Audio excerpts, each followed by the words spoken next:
Buenos días, hermanos. Que el amor y la paz y la misericordia de nuestro Señor Jesucristo esté con todos ustedes. Amén. Os invito a abrir la Escritura en el libro de Jonás, en el capítulo 2. Vamos a estar meditando en la oración de Jonás. ¿Lo tenemos todos? Dice así la palabra del Señor. Entonces oró Jonás a Jehová su Dios desde el vientre del pez, y dijo: Invoqué en mi angustia a Jehová, y él me oyó. Desde el seno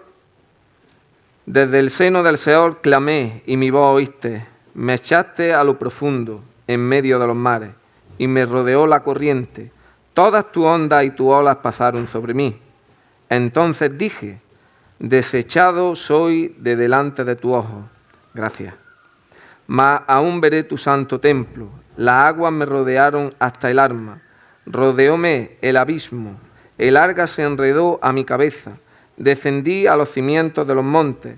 La tierra echó sus cerrojos sobre mí para siempre. Mas tú sacaste mi vida de la sepultura, oh Jehová, Dios mío. Cuando mi alma desfallecía en mí, me acordé de Jehová, y mi oración llegó hasta ti en tu santo templo. Los que siguen vanidades ilusorias, su misericordia abandonan. Mas yo con voz de alabanza te ofreceré sacrificio. Pagaré lo que prometí, la salvación es de Jehová. Y mandó Jehová al pez, y vomitó a Jonás en tierra. Amén.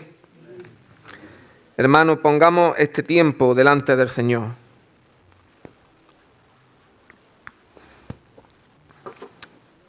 Señor y Padre de nuestro Señor Jesucristo, tú sabes que somos barro en tus divinas manos, Señor. Somos vasijas. Tú nos vas moldeando conforme a tus propósitos y conforme a tu voluntad, Señor. Tú sabes, Señor, lo que yo traigo hoy, unos cuantos peces y unos cuantos panes. Te pido en el nombre de Jesús que tú los multipliques y que tú des a tu pueblo de comer, Señor. En el nombre de Jesús. Amén. Hermanos, antes de meditar en el pasaje, quisiera decirte qué campesino hoy, sembrando un campo de olivos, él ve que alguno de aquellos olivos de los que él ha sembrado se está torciendo,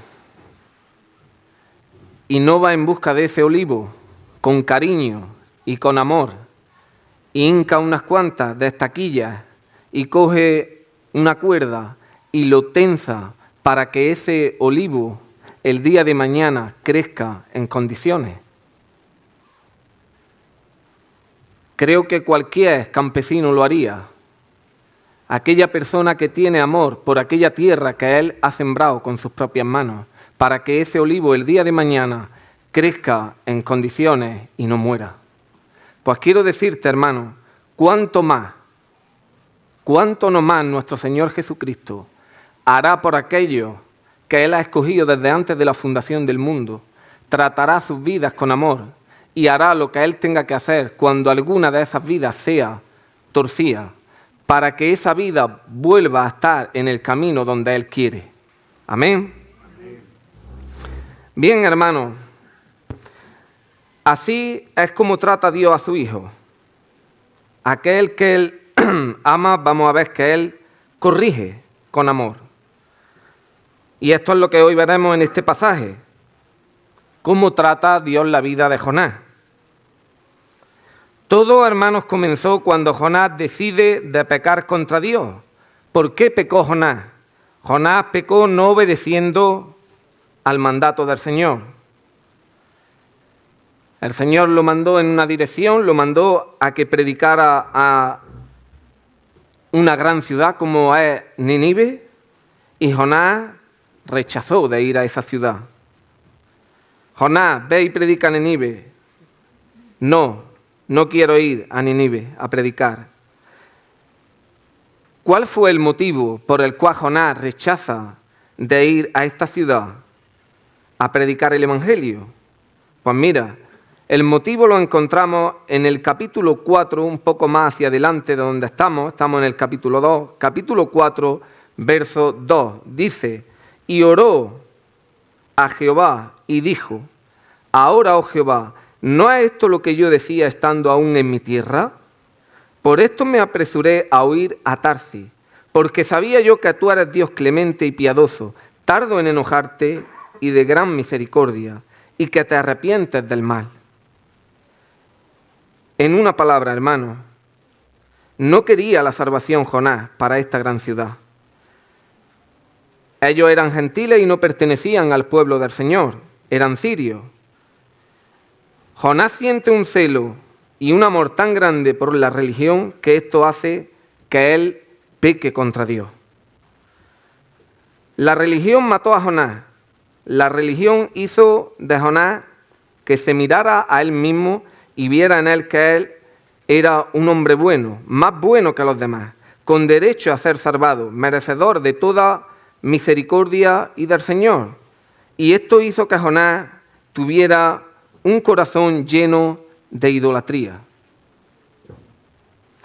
Tras pecar Jonás deliberadamente, el Señor trató su vida, llevándolo a experimentar cómo se siente un hijo cuando se aleja de los brazos de su padre, desobedeciendo. Pues bien, hermanos, hoy veremos en esta gran oración de Jonás, hoy veremos cómo Jonás ora al Señor elogiándolo, diciendo que en su angustia el Señor lo escuchó, que si se encuentra en el agua es por su pecado, reconociendo que solo Dios puede salvarle, y que los argumentos del hombre, mejor dicho, que el corazón del hombre solo lo lleva a fabricar ídolos, y esos ídolos solo te dan alegría por un determinado tiempo, por un determinado momento, por poco tiempo, hermano. Y ahí es donde vemos, luego al final, cómo ya el pez lo vomita y termina Jonás obedeciendo después de este tratado. El Señor vemos que en este tratado utilizó medios de gracia para llevar a cabo todos sus planes y sus propósitos. Utilizó un barco, como vamos a ver.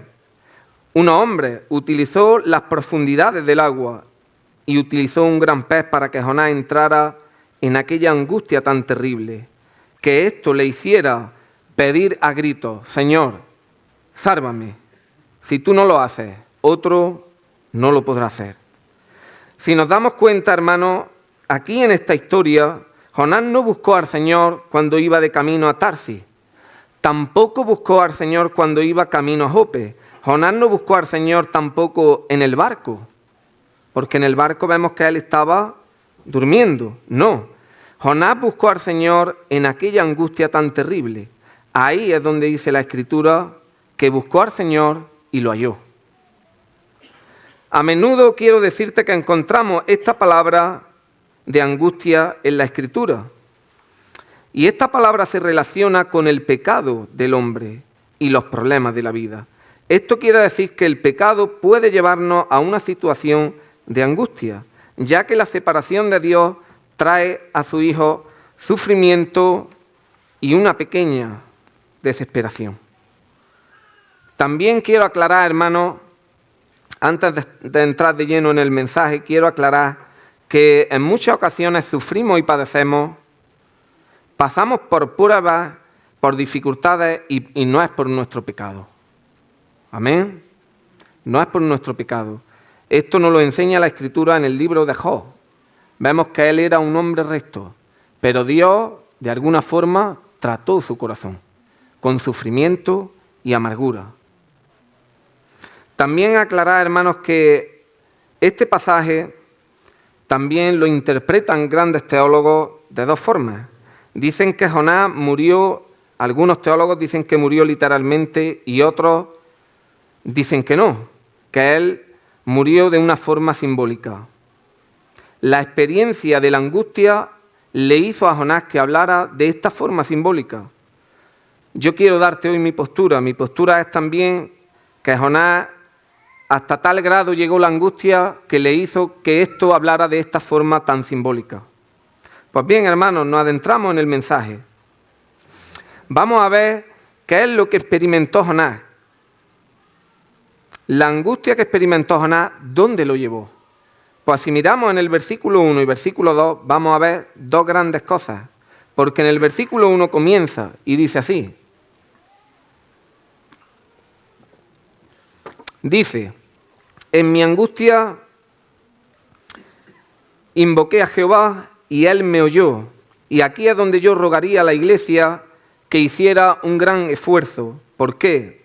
Y que te imaginaras la situación un poco de Jonás. Porque, hermano, el ahogamiento está entre las 5 muertes más sufridas del ser humano. Jonás, como muchas veces yo me he imaginado, estaría los primeros minutos, estaría flotando, nadando. Pero seguro que llegó el momento en el que se cansó Jonás. Se cansaría. Y las fuerzas ahí es cuando te fallan. Los músculos se encogen. Y es ahí donde ya comenzaría Jonás a entrar en una angustia terrible. Jonás tuvo una experiencia que muy pocos hombres habrán tenido con el Señor aquí en la tierra. Porque dice la Escritura que las olas le pasaban por lo harto, la corriente se lo llevaba a Jonás y se hundía en medio del mar. No había esperanza para Jonás. El Señor dejó a Jonás que experimentara algo grande, hermano. Y es que la capacidad del hombre no vale para nada cuando estamos separados de la gloria del Señor. Porque tu esfuerzo y mi esfuerzo, hermano, separados de la gloria del Señor, no nos llevarán a otro sitio que a hundirnos mucho más y más y más en el mar. Amén. Hermano, el Señor utilizó la aflicción, como podemos ver, la angustia, utiliza también temores, porque esto es de la única forma que nos lleva a buscarle, pero no a buscarle de una forma sencilla, sino a buscarle de todo corazón. Entonces ahí cuando yo, mirando el pasaje, hermanos, digo que bendito sea el Señor, cuando nos lleve a noches oscuras sin estrellas. Porque esto hará de nuestras vidas y de nuestros corazones, corazones que puedan mirar a Cristo de una forma muy distinta, hermano.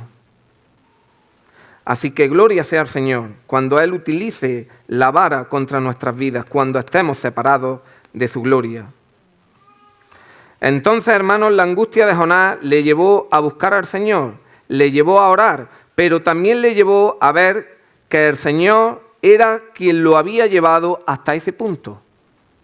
El Señor era el que lo había llevado hasta ese punto. Porque dice en el versículo 3, me echaste a lo profundo, en medio de los mares, y me rodeó la corriente. Todas tus olas, tus ondas y tus olas pasaron sobre mí. Si nos damos cuenta, hermanos, en ningún momento Jonás culpó a la tormenta. Jonás no culpó a aquellos hombres que le tiraron al mar. No culpó a nadie. Jonás confiesa de una forma extraordinaria, has sido tú el que me has traído hasta aquí. Tú eres el que me has traído hasta aquí. ¿Para qué? Para tratar con mi vida, para tratar con mi pecado.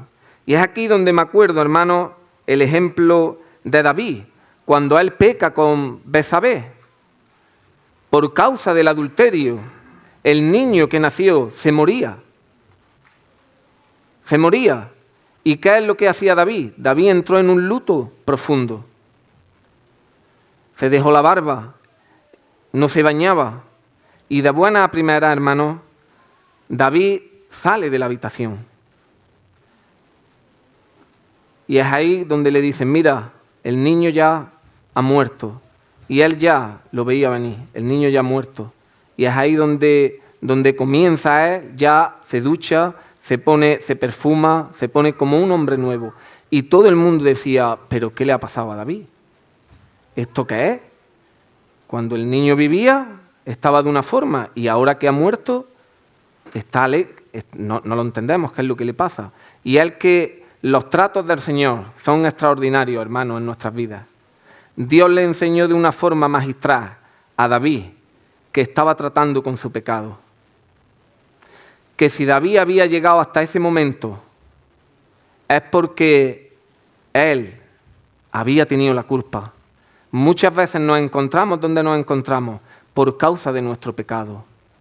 Y hoy quiero animarte, hermano. Quiero grabar esto en mi corazón.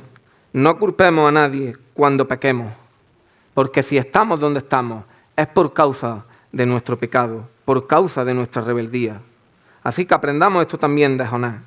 En el verso 4 dice: entonces dije, desechado soy de delante de tu ojo, mas aún veré tu santo templo.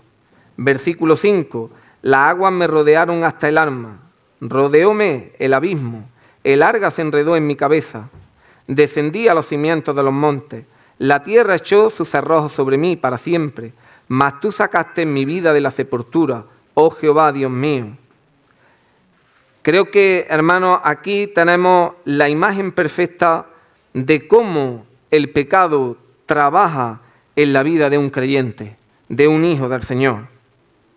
Porque Jonás dice, no quiero ser muy dramático, pero no es casualidad que mencione aquí 3 cosas. Dice, las aguas me rodearon hasta el alma. Y es que, hermanos, el pecado contrista nuestro espíritu de una forma que nuestra alma se hunde. Se va hundiendo.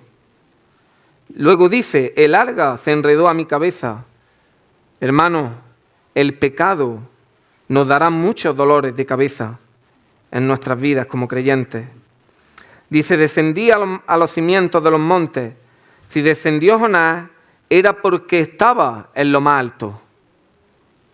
Y es que cuando estamos en desobediencia, cuando estamos en pecado, hermanos, quiere decir que tú estabas en lo más alto y el pecado te hace descender, te hace ir a las profundidades como le hizo a Jonás. Dice, la tierra echó sus cerrojos sobre mí para siempre. Jonás está diciendo, se acabó, no hay solución para mi vida. La tierra echó sus cerrojos sobre mí, no hay solución para mi vida. Menuda la tormenta que le estaba cayendo a Jonás. Toda esta tormenta, hermano, era la disciplina del Señor por causa de su pecado, por causa de su desobediencia. Y es que podemos ver de una forma clara, hermano, en la vida, cómo las tormentas anuncian días soleados. De la misma manera, el Señor, cuando Él trata nuestras vidas por causa del pecado, trayendo a nuestras vidas aflicción, angustia, temores, sufrimiento, estas circunstancias, sin duda, hermano, anuncian una esperanza viva y una fe verdadera que resplandecerá como el alba, y esto hará que tú te acuerdes del Señor como nunca lo has hecho. Por esto es que dijo Jonás, dice, entonces dije, desechado soy de delante de tu ojo, mas aún veré tu santo templo. Desechado soy de delante de tu ojo, mas aún veré tu santo templo. Y es que aquí en este verso encontramos juntamente la disciplina y la esperanza. Ahora lo vamos a ir viendo. Dice Proverbios 3:11 y 12, dice, hijo mío, no rechaces la disciplina del Señor, ni te enojes cuando Él te corrige, pues el Señor corrige a los que le aman. Hermanos, el Señor corrige a los que ama. Y el Señor, cuando ve nuestra vida, que íbamos rectos, que nos torcemos un poco a la derecha o a la izquierda, Él utiliza la vara, pero la utiliza con amor, porque nos ama de verdad, porque somos sus hijos. A los que no son sus hijos, Él no corrige, porque no les ama. Amén. Y esto me hace recordar, hermanos, una, para mí, de las mejores parábolas que hay en los evangelios. Me hace recordar la parábola de Lucas, en el capítulo 11, del 11 al 24, y dice así. Dice así esta parábola que dijo Jesucristo. Dice, también dijo, un hombre tenía 2 hijos, y el menor de ellos dijo a su padre, Padre, dame la parte de los bienes que me corresponden. Y le repartió los bienes. No muchos días después, juntándolo todo, el hijo menor se fue lejos a una provincia apartada y allí desperdició sus bienes, viviendo perdidamente. Y cuando todo lo hubo malgastado, vino una gran hambre en aquella provincia y comenzó a faltarle. Y fue y se arrimó a uno de los ciudadanos de aquella tierra, el cual le envió a su hacienda para que apacentara cerdos. Y deseaba llenar su vientre de las algarrobas que comían los cerdos, pero nadie le daba. Y volviendo en sí dijo: ¿cuántos jornaleros en casa de mi padre tienen abundancia de pan? Y yo aquí perezco de hambre. Me levantaré e iré a mi padre y le diré: Padre, he pecado contra el cielo y contra ti. Ya no soy digno de ser llamado tu hijo. Hazme como a uno de tus jornaleros. Y levantándose, vino a su padre, y cuando aún estaba lejos, lo vio su padre, y fue movido a misericordia. Y corrió, y se echó sobre su cuello, y le besó. Y el hijo le dijo: Padre, he pecado contra el cielo y contra ti, y ya no soy digno de ser llamado tu hijo. Pero el padre dijo a sus siervos: Sacad el mejor vestido y vestidle, y poned un anillo en su mano, y calzado a sus pies, y traed el becerro gordo y matadlo, y comamos y hagamos fiesta. Hermanos, el hijo menor experimentó que el pecado, como ya hemos visto anteriormente, satisface por muy poco tiempo. Pero por poco tiempo, hermanos, el Señor lo llevó a perderlo todo, como hemos leído, a este hombre. El Señor lo llevó a tener un trabajo que ni siquiera ese trabajo era suficiente para el sustento de su vida. Deseaba la comida de los animales, que eran animales impuros para los judíos. Pero gloria al Señor, que lo llevó a una angustia tan terrible, que esta angustia le hizo que mirara a Cristo. Y hay algo que me llama mucho la atención de estos versos, y es el verso 17, porque dice: y volviendo en sí, hermano, volviendo en sí. ¿Cuántos cristianos hay hoy en día, hermano, que necesitan volver en sí? ¿Cuántos creyentes? Hermanos, no hay una fiesta más grande que cuando alguien vuelve en sí, como hemos visto en esta parábola, y reconoce que lo está pasando mal por su pecado. Que lo estamos pasando mal por nuestro pecado. Mira, yo te voy a poner un ejemplo de cómo es Dios con nuestras vidas, cómo Dios nos trata a nosotros. Esto lo pude ver yo este verano. Nosotros tenemos una piscina en el patio y estaba mi hija, la pequeña. Y ella la teníamos en el flotador y ella estaba nada más en la piscina y se quería dar la vuelta. Y yo le decía: Rocío, no puedes hacer esto, no lo hagas. Y ella se quería dar la vuelta.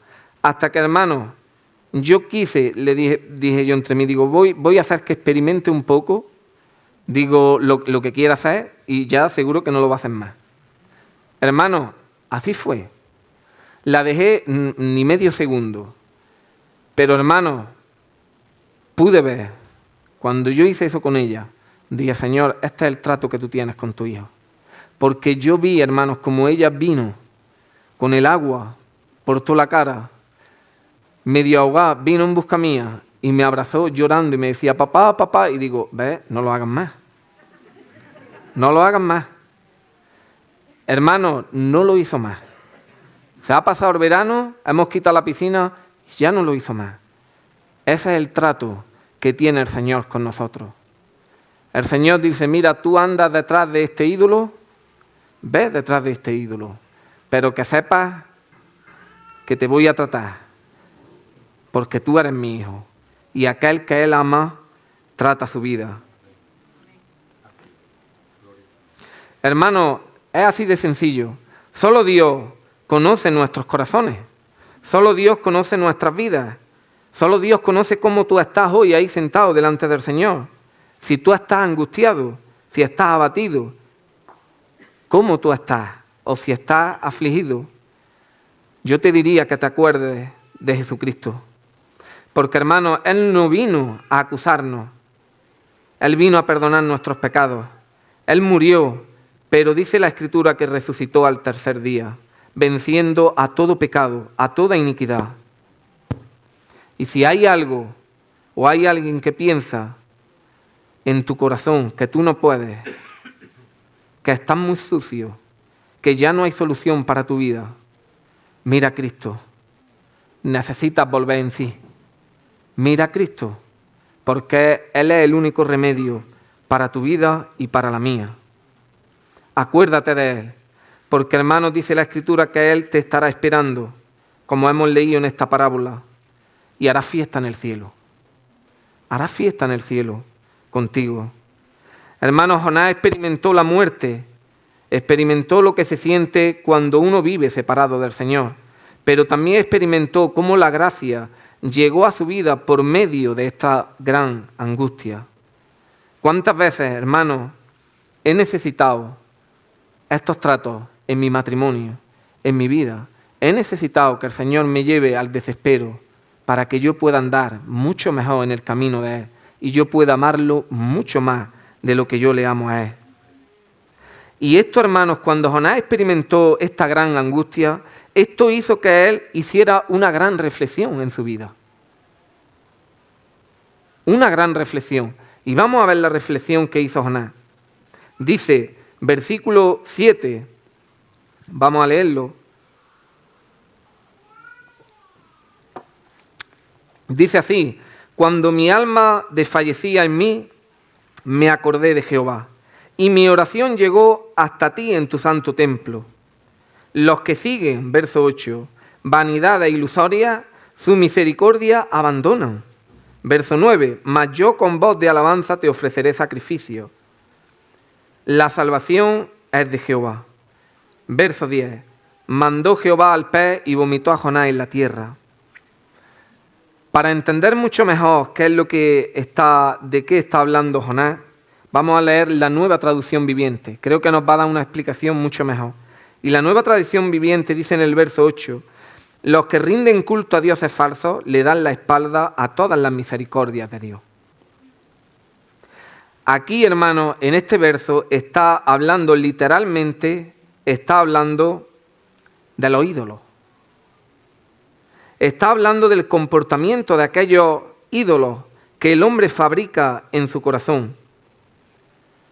En otra palabra, todo aquel ídolo que convierte mi corazón, eso es otro Dios. Esos son dioses en nuestras vidas. Hermanos, ¿qué es un ídolo? Pues mira, esta pregunta me la hizo hace poco mi niña, mi Alejandra, que tiene 7 años. Me dijo, papá, ¿qué es un ídolo? Y yo dije, me quedé un poco y digo, Señor, ¿cómo le explico yo a mi hija de 7 años qué es un ídolo? Pues no me vino otra cosa que explicarle y decirle, mira, Alejandra, un ídolo es todo aquello que pongamos en nuestra vida, aquí en la tierra, todo aquello que pongamos por delante de nuestro corazón y a Dios lo pongamos atrás. Eso es un ídolo. Todo aquello que pongamos por delante del Señor se convierte en un ídolo en nuestras vidas. El gran teólogo Calvino dijo algo, y es que dijo que nuestros corazones son corazones que no dejan de fabricar, porque son fábricas de fabricar ídolos. Y hermanos, esto es una realidad en nuestras vidas. Idolatramos, ¿qué idolatramos? Pues idolatramos el trabajo, idolatramos el deporte, idolatramos la televisión, idolatramos nuestra casa, nuestro coche, idolatramos el amor al dinero, idolatramos nuestra esposa, nuestro esposo, nuestros padres, nuestros hijos, nietos, incluso idolatramos nuestro físico. Y no pararíamos si comenzamos a hablar de todo lo que el corazón del hombre aquí en la tierra idolatra. Pero hermanos, como dijo Salomón en Eclesiastés, todo esto es vanidad, porque él fue un hombre que experimentó que todo aquello que hay debajo del sol, dice, todo es vanidad, todo es vanidad. lo único que importa en mi vida y lo único con lo que podré yo contar será con Dios. Todo es vanidad de vanidades. Hermanos, cuando Jonás estaba en apuros, cuando estaba en angustia, clamó al Señor y el Señor vemos que le respondió con su gracia salvadora. El ídolo, hermanos, el ídolo que estaba operando en la vida de Jonás era el orgullo, de sentirse merecedor de la gracia del Señor, de la salvación. Pero él se dio cuenta de algo, que en el día de su angustia, él echó mano a ese ídolo que él tenía en su corazón, ese amor desordenado, ese orgullo, y que eso no le podía salvar. El único que le salvó fue Dios. El único. La idolatría no nos va a salvar, hermanos. Si miramos un pasaje hacia atrás, en el capítulo 1, vemos el contraste de cómo verdaderamente tú podrás contar siempre con Dios, pero la idolatría te matará. Ahí había unos hombres, donde estaba también Jonás en el barco, y esos hombres, dice la Escritura, que ellos clamaron a sus dioses. Clamaron a sus dioses, pero dice la Escritura que no escucharon. No los escucharon. El único que escuchó fue el Dios de Jonás.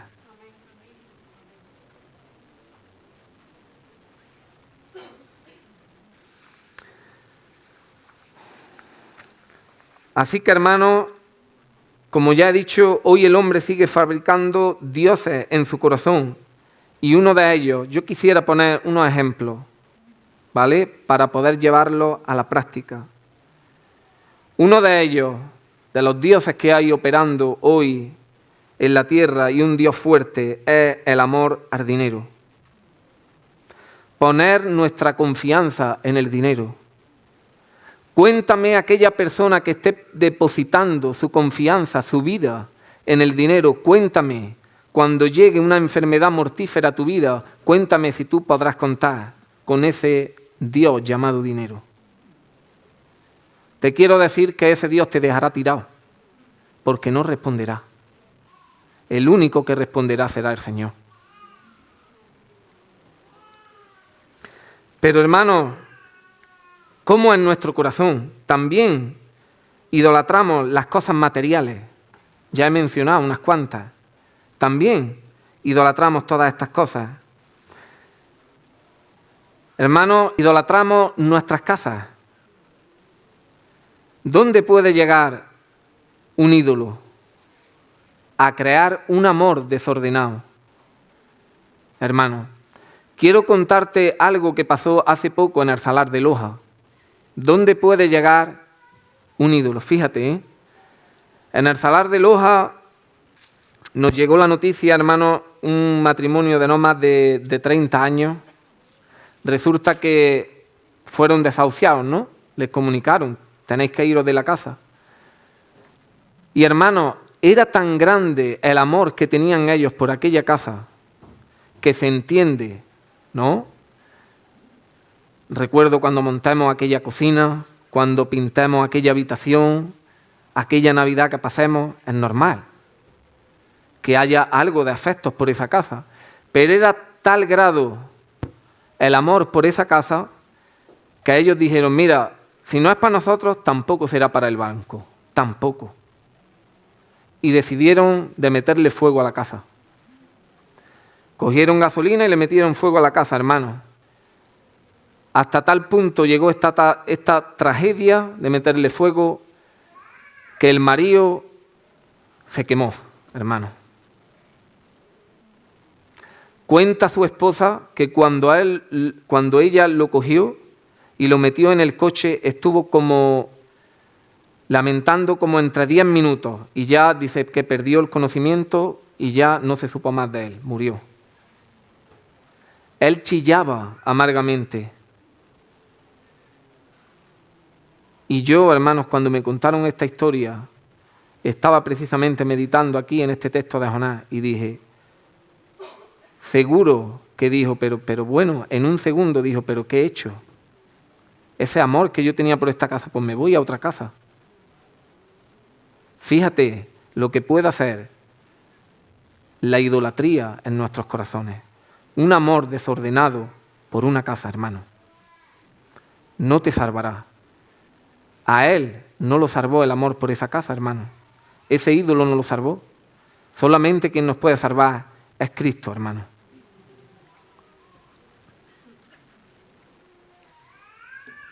Sin embargo, hermano,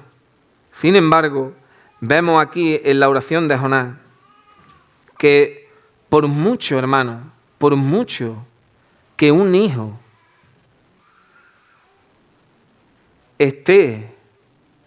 se vaya para la derecha, se vaya para la izquierda, que falle, por mucho que falle, vemos que el Señor, cuando hay una vida que está arrepentida, que se arrepiente verdaderamente, como lo hizo Jonás, el Señor viene a tu encuentro. El Señor viene a tu encuentro con misericordia y con poder. ¿Por qué? Porque Él nunca te va a fallar, nunca te fallará. En el verso 9 dice, pero yo te ofreceré sacrificios con cantos de alabanza y cumpliré todas mis promesas. Dice, la salvación es de Jehová.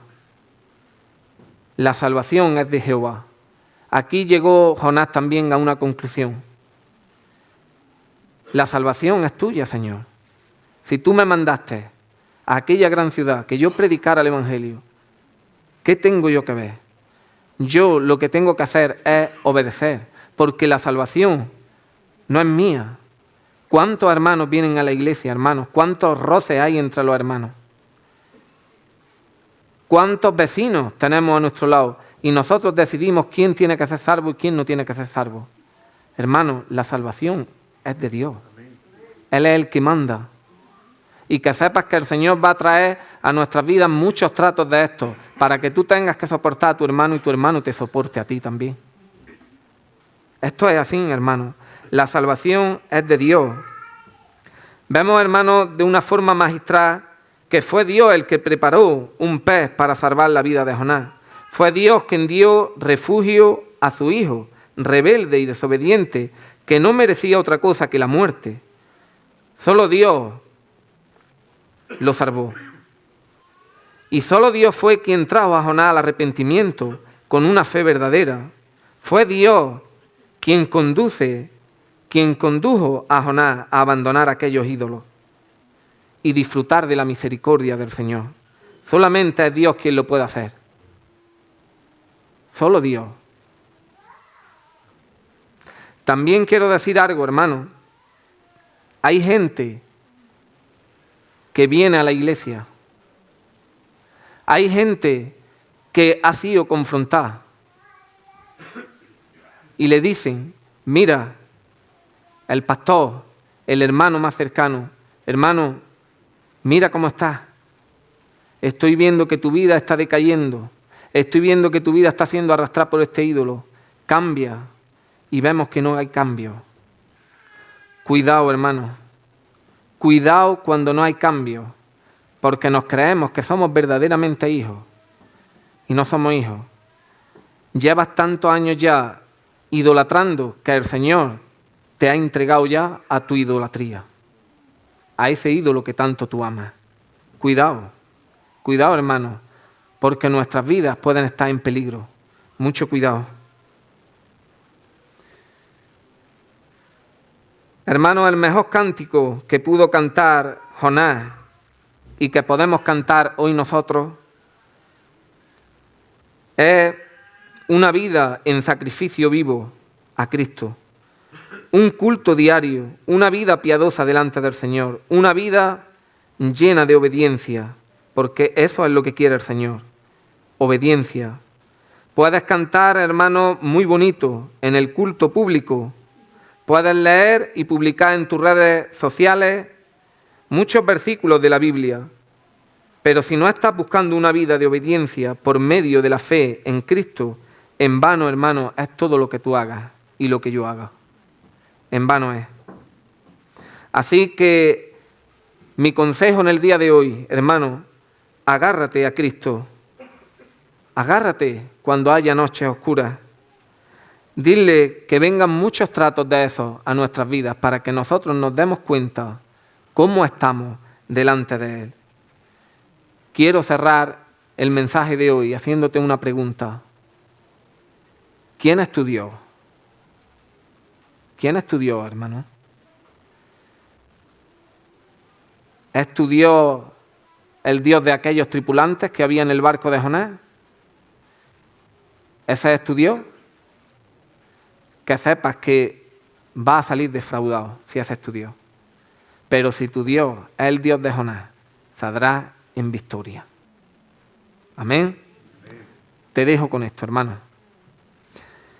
Señor y Padre de nuestro Señor Jesucristo, gracia y paz sean a ti siempre, Señor. Gracias te doy, Padre, por tu palabra, por tu amor y por tu gran misericordia que tú tienes con tu pueblo, Señor. Señor, perdona nuestros pecados. Si en algo te hemos fallado, te hemos ofendido, perdónanos. Pero, Padre, te pido que con tu gran amor, con que tú nos amas, si hay algún ídolo en nuestros corazones, te pido que vengas con la vara, Señor. Te pido que nos hagas ver o volver en sí, Señor, como tú le hiciste a Jonás. Haznos volver en sí, Señor. Todo sea para tu gloria, Señor, para vivir conforme tú quieras, Señor, una vida llena de alabanza en obediencia, Señor, hacia ti. En el nombre de Jesús. Amén.